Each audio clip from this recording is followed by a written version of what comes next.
नमस्कार दोस्तों, मैं गौतम कुमार सिंह आरती एक्सीलेंस यूट्यूब चैनल पर आपका वेलकम करता हूं। देखिएगा, केमिस्ट्री में हम लोग का इनऑर्गेनिक जो था समाप्त हो चुका था। अभी हम लोग इनऑर्गेनिक पढ़ रहे थे। इनऑर्गेनिक में जो कोऑर्डिनेशन कंपाउंड चैप्टर था, चैप्टर नंबर 9, 3 नंबर का, हिंदी में उसको उप सह संयोजन यौगिक बोलते हैं, वो चैप्टर समाप्त हो चुका है और उसके साथ इनऑर्गेनिक समाप्त हो चुका है। और अब हम लोग शुरू कर रहे हैं चैप्टर अगला, चैप्टर नंबर फर्स्ट, मतलब फर्स्ट बुक का फर्स्ट चैप्टर है, जिसका नाम है ठोस अवस्था। हिंदी में ठोस अवस्था, इंग्लिश में सॉलिड स्टेट, इंग्लिश में सॉलिड स्टेट। ये पहला चैप्टर है और ये जो चैप्टर है फिजिकल केमिस्ट्री का है। ये जो चैप्टर है फिजिकल केमिस्ट्री का है और ये जो चैप्टर है ये 4 नंबर का है। मतलब आपके सिलेबस में 4 नंबर का क्वेश्चन इससे पूछा जाना चाहिए। तो फिजिकल केमिस्ट्री में 5 चैप्टर आपको पढ़ने हैं। Chapter number 1, chapter number 2, chapter number 3 और चैप्टर नंबर 4 और चैप्टर नंबर 5। 5 चैप्टर आपको पढ़ने हैं। तो इस पांचों चैप्टर में सबसे पहला ये जो चैप्टर है ठोस अवस्था, इस चैप्टर का नाम है, इंग्लिश में सॉलिड स्टेट, 4 नंबर का चैप्टर होगा। तो हेडिंग दिया गया है, सबसे पहले परिचय दीजिएगा आप, हेडिंग परिचय, और इसके बारे में पहले समझ लिया जाए, उसके बाद लिखा जाएगा।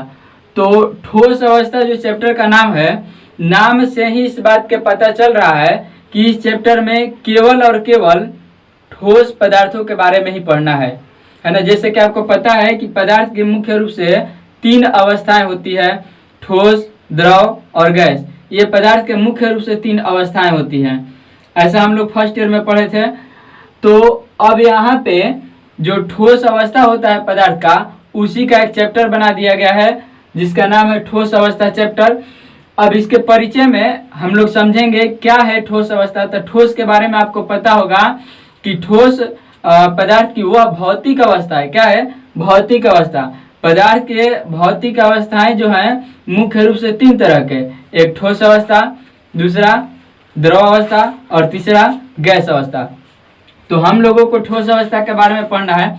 तो ठोस अवस्था जो है पदार्थ की वह भौतिक अवस्था है जिसका आकार और आयतन दोनों क्या होते हैं?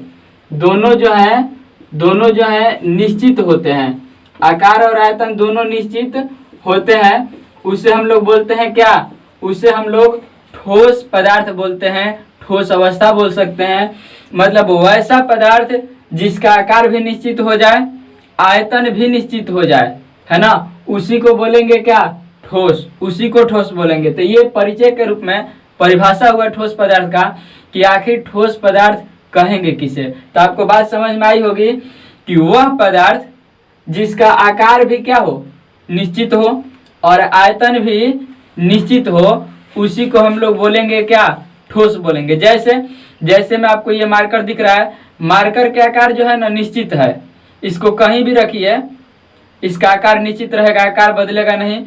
और दूसरी बात कि आयतन भी, ये मार्कर जो है टेबल पे रखिएगा तब भी उतना ही जगह छेकेगा, धरती पे रखिएगा तब भी उतना ही जगह छेकेगा, कॉपी पे रखिएगा तभी उतना ही जगह, मतलब कहीं भी रखिएगा ना, तो इसके द्वारा घेरा गया स्थान हमेशा निश्चित रहेगा। यानी कि इसका आयतन निश्चित है, आकार इसका हमेशा इस तरह का रहेगा, तो आकार भी निश्चित है। तो इसी को बोला जाता है ठोस। मतलब ठोस वह पदार्थ है जिसका आकार भी निश्चित है और आयतन भी निश्चित है। और दूसरी बात यह कि आखिर ठोस का आकार और आयतन निश्चित होता है, ये बात तो हम लोग समझ गए, लेकिन ठोस का आकार और आयतन क्यों निश्चित होता है तो समझिएगा। क्वेश्चन यहाँ पे बन सकता है कि ठोस के आकार और आयतन दोनों निश्चित होते हैं, ऐसा क्यों, है ना। क्वेश्चन यहाँ पे बन सकता है इस तरह से क्वेश्चन कि ठोस का आकार और आयतन, ठोस का आकार और आयतन दोनों निश्चित होते हैं, दोनों निश्चित होते हैं, ऐसा क्यों। तो क्वेश्चन यहाँ पे ये बन सकता है हम लोगों ने परिभाषा ठोस के बतलाया कि ठोस वह पदार्थ है या ठोस वह पदार्थ की अवस्था है जिसकी आकार और आयतन दोनों निश्चित होता है। तो फिर क्वेश्चन यहाँ पे ये बन सकता है कि ठोस का आकार और आयतन निश्चित तो होता है, लेकिन क्यों, इसका कारण क्या है? तो समझिएगा, इसका कारण ये है कि ठोस के अवयवी कण जो होते हैं, ठोस के जो अवयवी कण होते हैं, अवयवी कण का मतलब ये, अवयवी कण का मतलब ये कि ठोस जो है किन किन पदार्थों से मिलकर के, किन किन मतलब छोटे छोटे कणों से मिलकर के बना है, उसी को बोलेंगे क्या, उसी को बोलेंगे हम लोग अवयवी कण। अवयवी कण, अवयवी कण आपको समझ में आया? मतलब ठोस पदार्थ जो है किन छोटे छोटे अणुओं से मिलकर के बना है, उसको हम लोग बोलेंगे अवयवी कण। और वे छोटे छोटे जो कण होते हैं, जो अवयवी कण होते हैं, ये हो सकते हैं अणु, अणु भी हो सकते हैं, परमाणु भी हो सकते हैं, परमाणु भी हो सकते हैं, या आयन भी हो सकते हैं, आयन भी हो सकते हैं। जैसे में आपको पता होगा कि NaCl, NaCl क्या है? एक ठोस पदार्थ है। NaCl एक ठोस पदार्थ है। तो NaCl किन किन चीजों से मिलकर के बना है? तो NaCl जो मिलकर के बना है Na+ और Cl- से मिलकर के बना है। NaCl क्या है? एक ठोस है ना? और NaCl बना है कहाँ से? Na+ और Cl- से मिलकर के बना है। इसका मतलब ये है कि ये जो है ना, ये दोनों जो है, ये कहलाएंगे क्या? ये कहलाएंगे, ये तो प्लस के रूप में माइनस के रूप में है, तो ये आयन कहलाएंगे। यानी कि यही दोनों जो हैं कहलाएंगे क्या? अवयवी कण कहलाएंगे। यही दोनों जो हैं कहलाएंगे अवयवी कण। NaCl जो है सोडियम+ और क्लोरीन- से मिलकर के बना है, और इसलिए सोडियम+ और क्लोरीन- जो है वही कहलाएगा क्या? अवयवी कण। तो आपको बातें समझ में आई होंगी कि अवयवी कण किसको बोलते हैं। ठोस पदार्थ या कोई भी पदार्थ जिन छोटे छोटे कणों से मिलकर के बना होता है, उन्हीं छोटे छोटे कणों को कहा जाता है क्या? अवयवी कण।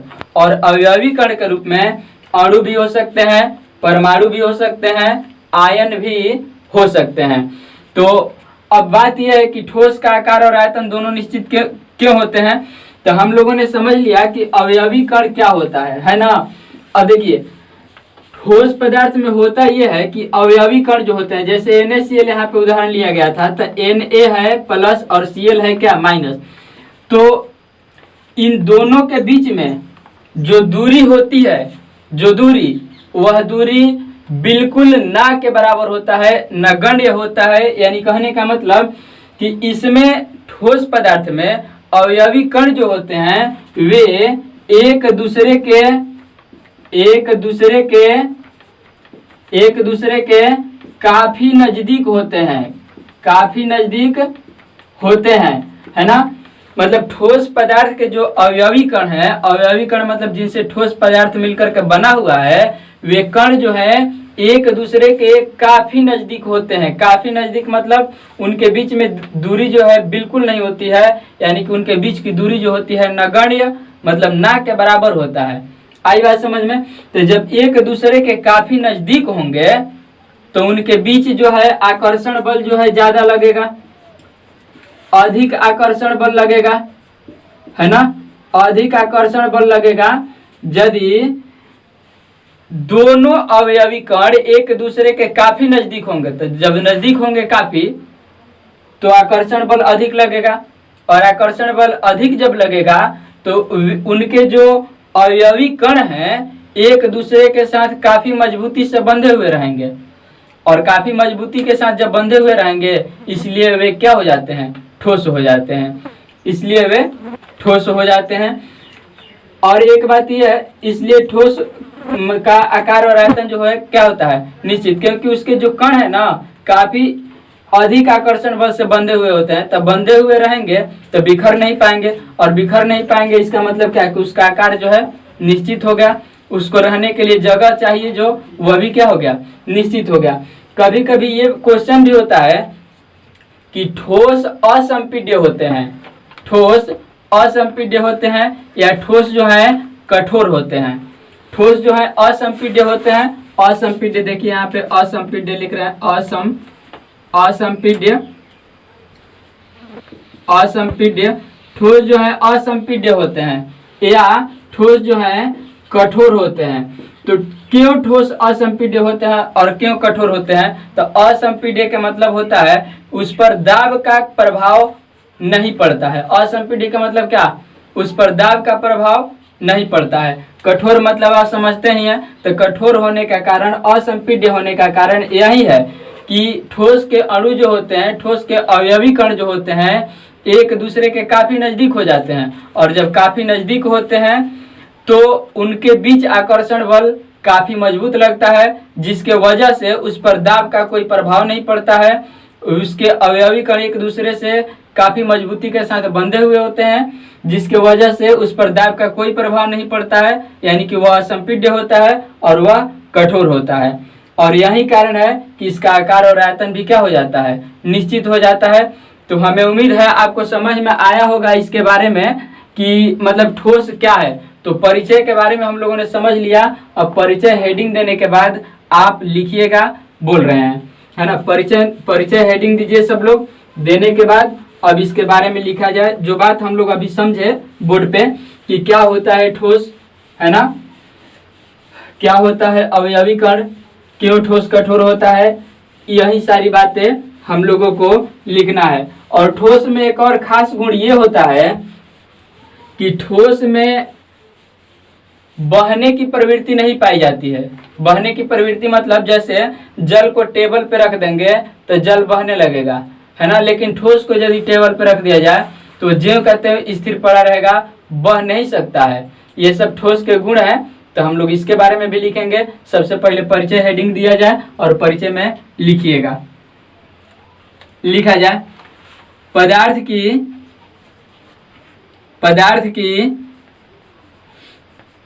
की वह अवस्था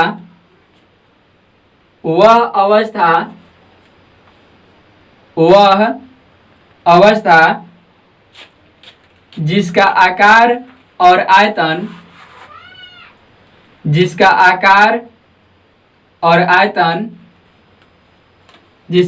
और आयतन दोनों निश्चित होता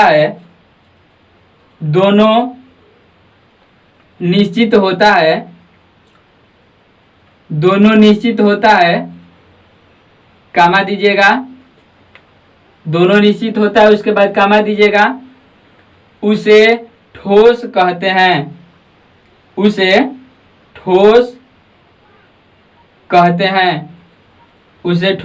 हैं। खड़ी पाई दीजिएगा और पैराग्राफ चेंज करके लिखिएगा। खड़ी पाई देने के बाद पैराग्राफ चेंज कीजिएगा और लिखिएगा ठोस पदार्थ की अवयवी कण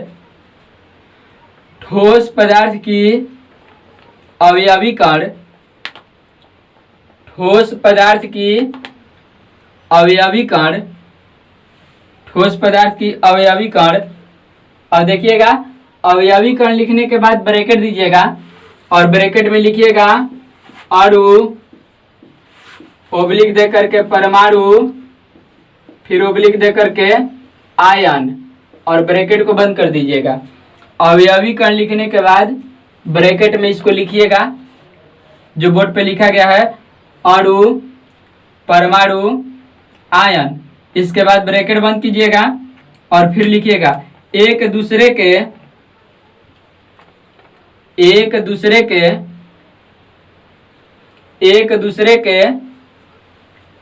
काफी नजदीक होते हैं।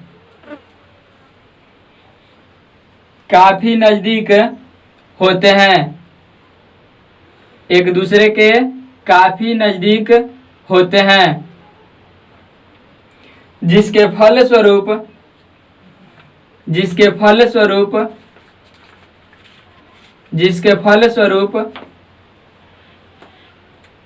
फलस्वरूप इनके बीच लगने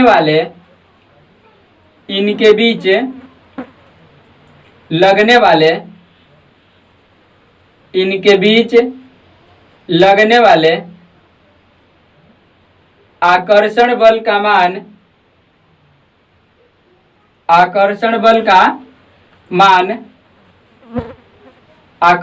का मान बहुत अधिक होता है। बहुत अधिक होता है, बहुत अधिक होता है। यही कारण है कि यही कारण है कि यही कारण है कि यही कारण है कि ठोस पदार्थ का ठोस पदार्थ का ठोस पदार्थ का ठोस पदार्थ का आकार और आयतन आकार और आयतन आकार और आयतन निश्चित होता है, निश्चित होता है, निश्चित होता है, निश्चित होता है। खड़ी पाई दीजिएगा। तो देखिए इसमें वही बात लिखा गया जो हम लोग समझे थे अभी कि ठोस पदार्थ उसको बोलते हैं जिसका आकार और आयतन दोनों निश्चित होता है। फिर पैराग्राफ चेंज करके ये बातें लिखी गई कि ठोस पदार्थ के जो अवयवी कण होते हैं, मतलब जैसे अणु, परमाणु और आयन जो होते हैं, एक दूसरे के काफी नजदीक होते हैं। जैसा कि हम अभी उदाहरण देकर के समझाए थे आपको NaCl का। तो जब काफी नजदीक होंगे तो उनके बीच आकर्षण बल अधिक लगेगा, और आकर्षण बल अधिक लगेगा तो वह जो है अधिक मजबूती के साथ बंधा हुआ होगा, जिसके कारण इसका आकार और आयतन दोनों क्या हो जाते हैं, निश्चित हो जाते हैं। तो ऐसा लिखा गया। अब पैराग्राफ चेंज कीजिएगा और पैराग्राफ चेंज करके लिखिएगा। फिर पैराग्राफ चेंज कीजिए और लिखिए किसी ठोस पदार्थ में किसी ठोस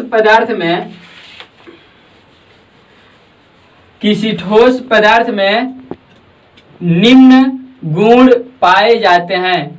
किसी ठोस पदार्थ में निम्न गुण पाए जाते हैं। किसी ठोस पदार्थ में निम्न गुण पाए जाते हैं। है के बाद इस तरह से हाइफन दीजिएगा। देखिए इधर बोर्ड पे है के बाद इस तरह से हाइफन देना है आपको। निम्न गुण पाए जाते हैं, इस तरह से हाइफन दीजिएगा। तो हाइफन देने के बाद अब चौथाई में नीचे वाला लाइन में, चौथाई में रोमन अंक में 1 नंबर दीजिएगा। नीचे वाला लाइन में अब हाई लिखने के बाद, हाइफन देने के बाद नीचे वाला लाइन में चौथाई में रोमन अंक में 1 नंबर दीजिएगा। और 1 नंबर देने के बाद लिखिएगा इसमें 1 नंबर में लिखिए ठोस पदार्थ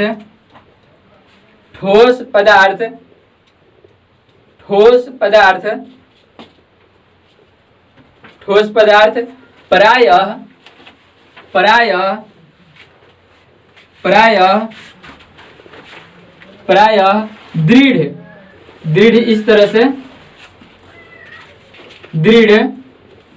दृढ़ को हम लोग एक तरह से कहा जाए तो कठोर भी बोल सकते हैं। ब्रैकेट में कठोर लिख लीजिएगा, दृढ़, उसके बाद ब्रैकेट में कठोर, दृढ़, ब्रैकेट में कठोर होते हैं।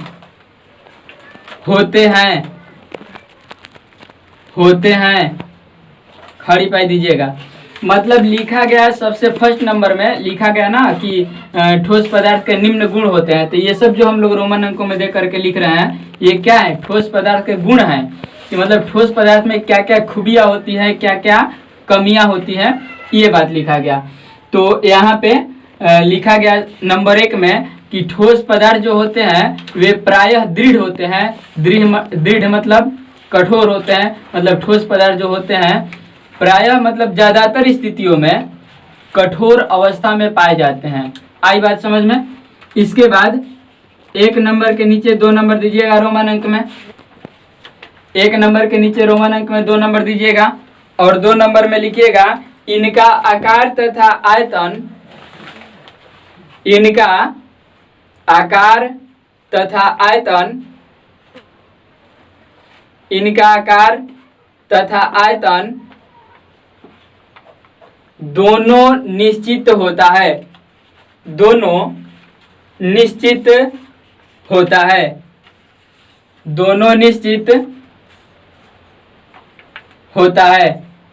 इनका आकार तथा आयतन दोनों निश्चित होता है। खड़ी पाई दीजिएगा। तो आप इस बात को तो समझ ही गए होंगे कि आकार क्या होता है, आयतन क्या होता है और निश्चित क्या होता है, तो आप समझ गए होंगे। इसके बाद अब आप रोमन अंक में 3 नंबर दीजिएगा, 2 नंबर के नीचे दीजिएगा रोमन अंक में 3 नंबर। यहाँ पे जिस तरह से बोर्ड पे हम दिए हैं 2 नंबर के नीचे 3 नंबर रोमन अंक में दीजिएगा और लिखिएगा ये प्रायः असंपीड्य। यहाँ पे देखिए लिख रहे हैं बोर्ड पे असंपीड्य, ये प्रायः असंपीड्य होते हैं, असंपीड्य होते हैं, असंपीड्य होते हैं। मतलब बोला गया कि असंपीड्य, असंपीड्य का मतलब हम आपको अभी समझाए थे कि असंपीड्य का मतलब एक तरह से कहा जाए तो कठोर ही होगा। मतलब असंपीड्य हम लोग उसको बोल सकते हैं जिस पर दाब का प्रभाव नहीं पड़ता है। दाब का प्रभाव नहीं पड़ता है मतलब जैसे इसको हम लोग दबाएं तो इस पर दाब के प्रभाव जनरली नहीं पड़ता है ना। इसको दबाइएगा दाब के प्रभाव नहीं पड़ता है। तो असंपीड्य का मतलब कि जिस पर दाब का प्रभाव नहीं पड़ता है ना, दाब का प्रभाव नहीं पड़ता है, असंपीड्य हम लोग उसको बोलते हैं। तो ये हो गया 3 नंबर में बातें। अब नंबर दीजिएगा 4 नंबर में लिखिएगा, 4 नंबर लिखिए, इसमें बहाव का गुण, इसमें बहाव का गुण, इसमें बहाव का गुण नहीं पाया जाता है, इसमें बहाव का गुण नहीं पाया जाता है, इसमें बहाव का गुण नहीं पाया जाता है। और देखिए बहाव के गुण के मतलब क्या है तो हम लोग अभी समझ चुके हैं। बहाव का गुण, बहाव का गुण इसके बारे में हम लोग अभी समझे थे, परिचय में लिखा गया था कि बहाव के गुण के मतलब ये है कि उसमें द्रव जैसा बहने की प्रवृत्ति नहीं पाई जाती है। द्रव जैसा मतलब जैसे जल को हम लोग टेबल पे रखें तो वह स्थिर टेबल पर नहीं रहेगा, वह बहने लगेगा, नीचे गिर जाएगा। लेकिन किसी ठोस को यदि टेबल पर रख दिया जाए तो ज्यों का त्यों उस टेबल पर पड़ा रहेगा, वह जल की तरफ बहेगा नहीं। तो यही बात लिखा गया 4 नंबर में कि इसमें बहाव का गुण नहीं पाया जाता है। और इसके बाद एक और नंबर दीजिएगा 5 नंबर रोमन अंक में। अब रोमन अंक में 5 नंबर लिखिएगा, यही 5 नंबर लास्ट होगा इसमें इसका गुण का। तो 5 नंबर रोमन अंक में देने के बाद लिखिएगा इसमें विसरण का गुण, विसरण देखिएगा थोड़ा इधर, विसरण लिख रहे हैं, विसरण इस तरह से विसरण का गुण, इसमें विसरण का गुण नहीं पाया जाता है, नहीं पाया जाता है, नहीं पाया जाता है। खड़ी पाई दीजिएगा। अब समझते हैं विसरण क्या है ना।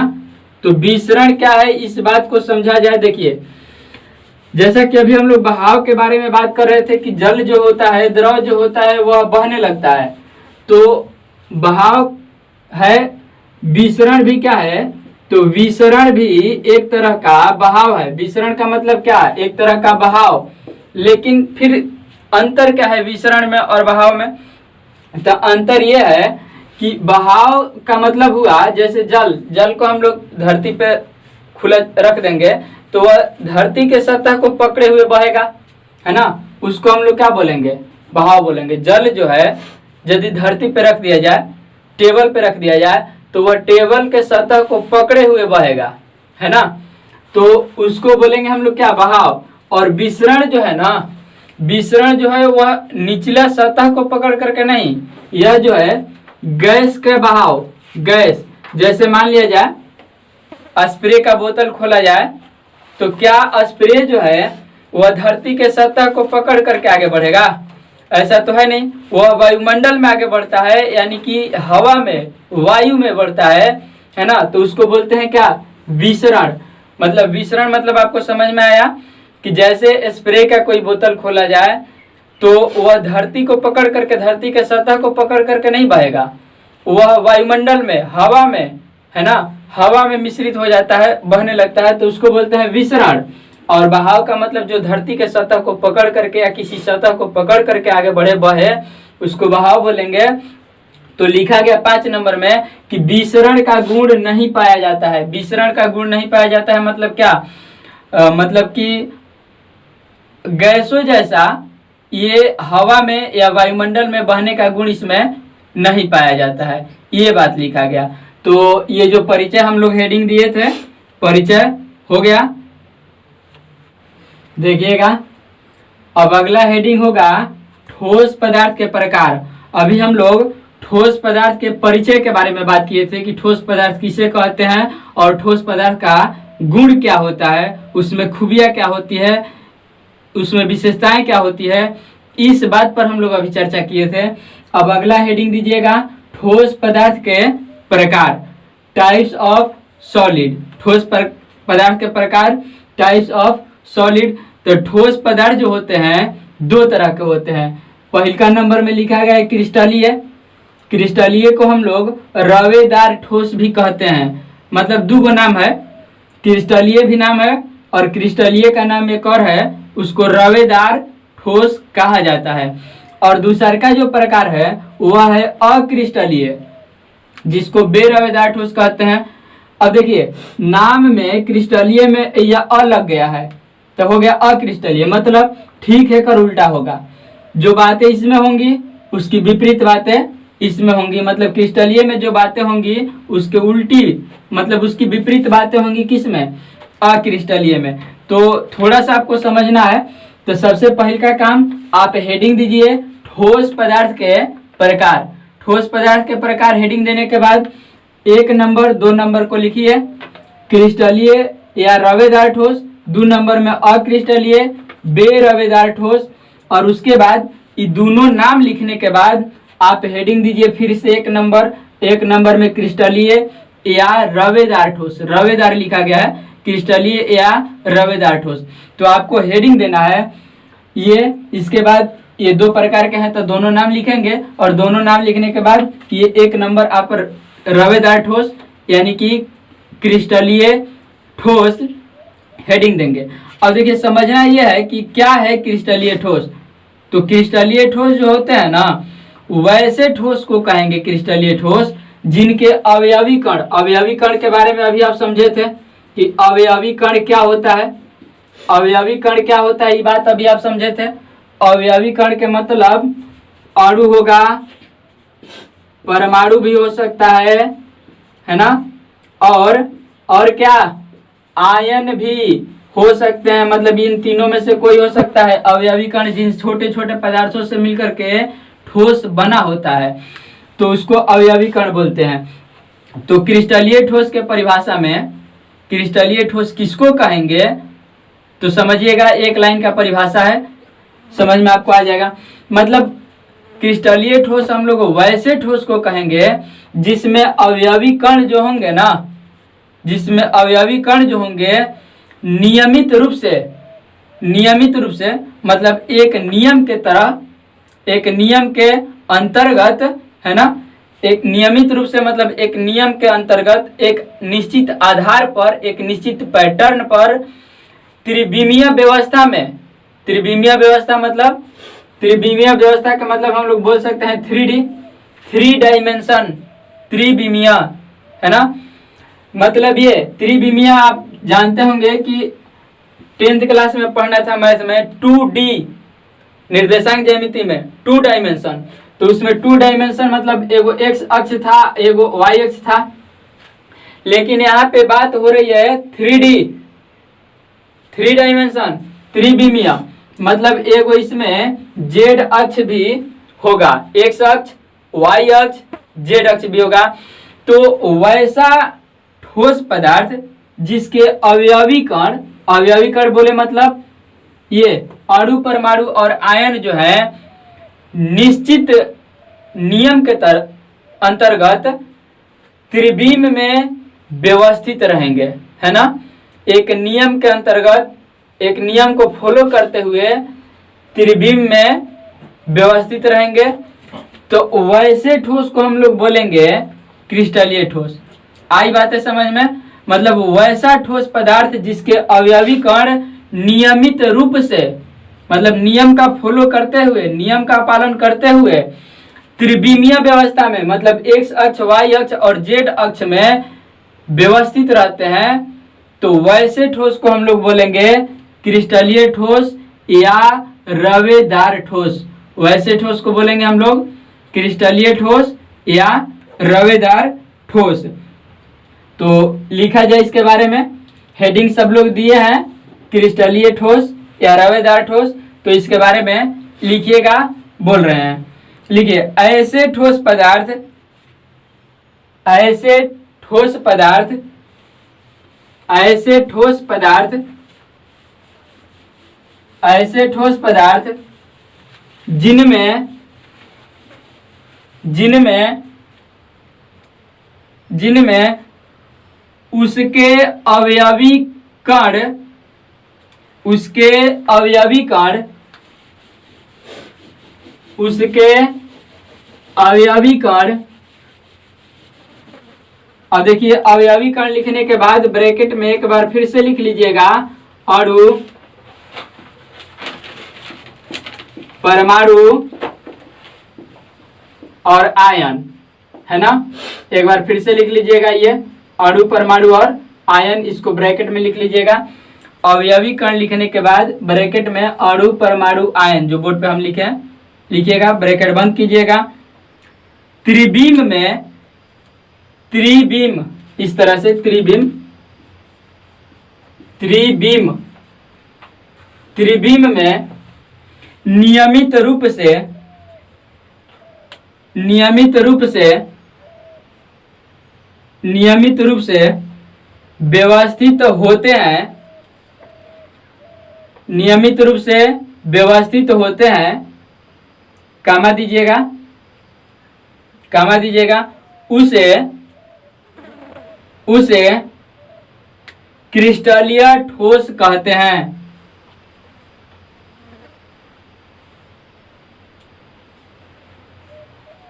उसे क्रिस्टलीय ठोस कहते हैं, उसे क्रिस्टलीय ठोस कहते हैं। खड़ी पाई दीजिएगा, खड़ी पाई देने के बाद पैराग्राफ चेंज कीजिएगा और पैराग्राफ चेंज करके लिखिएगा, सभी ठोस तत्व, सभी ठोस तत्व, सभी ठोस तत्व,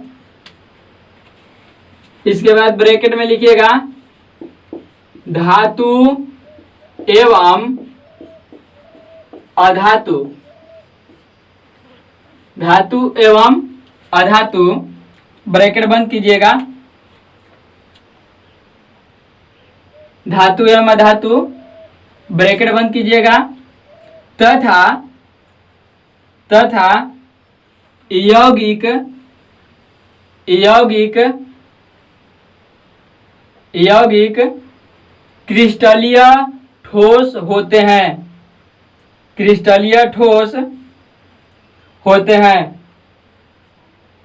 क्रिस्टलीय ठोस होते हैं। खड़ी पाई दीजिएगा। तो देखिए इसमें यह बात लिखा गया कि सभी ठोस, सभी ठोस मतलब सभी, इसमें लिखा गया सभी ठोस तत्व, तत्व मतलब क्या, धातु अधातु। तत्व कितने प्रकार के, तो तत्व जो है मुख्य रूप से तो कहा जाए तो दो ही प्रकार के होते हैं, धातु और अधातु। तो बोला गया कि सभी ठोस तत्व मतलब कौन कौन, धातु और अधातु।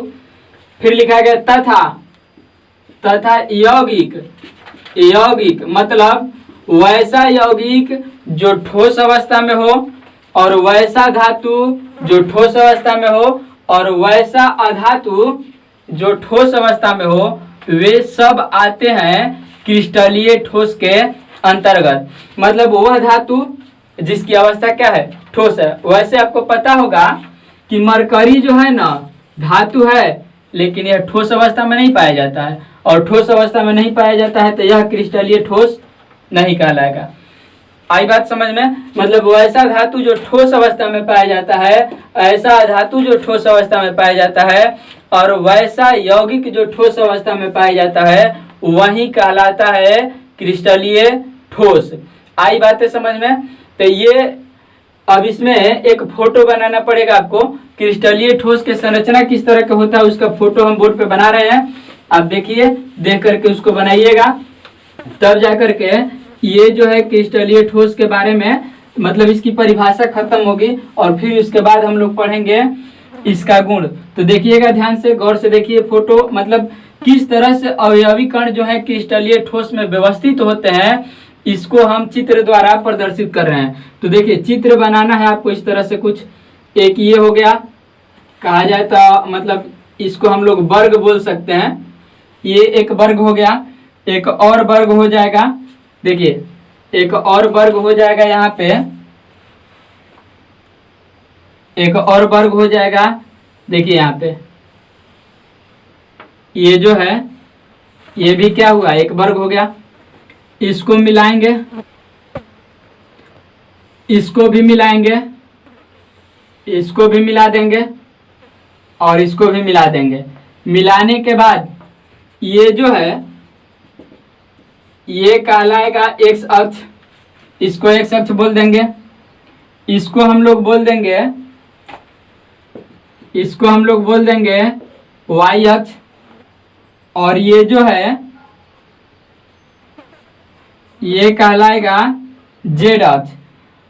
आई बात समझ में? बोले थे ना 3 डायमेंशन, त्रिविमीय। त्रिविमीय में मतलब क्या, एक्स अक्ष भी रहेगा, वाई अक्ष भी रहेगा, जेड अक्ष भी रहेगा।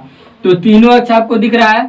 अब इसी में, इसी तीनों अक्ष के अनुरूप जो अवयवी कण होंगे, अवयवी कण मतलब जिन कणों से मिलकर के ठोस पदार्थ बना है, अणु परमाणु और आयन जो होंगे, इसी तीनों अक्ष के अनुरूप नियमित रूप से व्यवस्थित होंगे तो बोलेंगे उसको क्रिस्टलीय ठोस। और अवयवी कण जो है हर कोने पर, देखिए यहाँ पे हम अवयवी कण को दर्शा रहे हैं थोड़ा मोटा करके यहाँ पे, है ना। तो हर कोने पर अवयवी कण उपस्थित होते हैं। तो यहाँ पे ये सब जो आपको दिख रहे हैं, ये मोटे मोटे बिंदु जो दिखाया गया है, यही कहलाएगा क्या, अवयवी कण। अवयवी कण, इसको हम लोग अवयवी कण बोलते किसको है, तो बोला जाता है अणु को या परमाणु को, है ना, या आयन को बोला जाता है। तो आपको आया समझ में कि क्रिस्टलीय ठोस किसको बोलेंगे। तो क्रिस्टलीय ठोस वैसे ठोस को बोलेंगे जिनमें अवयवी कण जो है नियमित रूप से त्रिविम में, मतलब एक्स अक्ष, वाई अक्ष और जेड अक्ष पर व्यवस्थित होंगे, उसी को बोला जाता है क्या, क्रिस्टलीय ठोस। और उसको इस फिगर के माध्यम से हम लोग प्रदर्शित करते हैं। तो फोटो बना लिया जाए। यदि वीडियो पसंद आए तो चैनल को सब्सक्राइब करें, अपने दोस्तों को शेयर करें ताकि उनको भी बेनिफिट हो सके।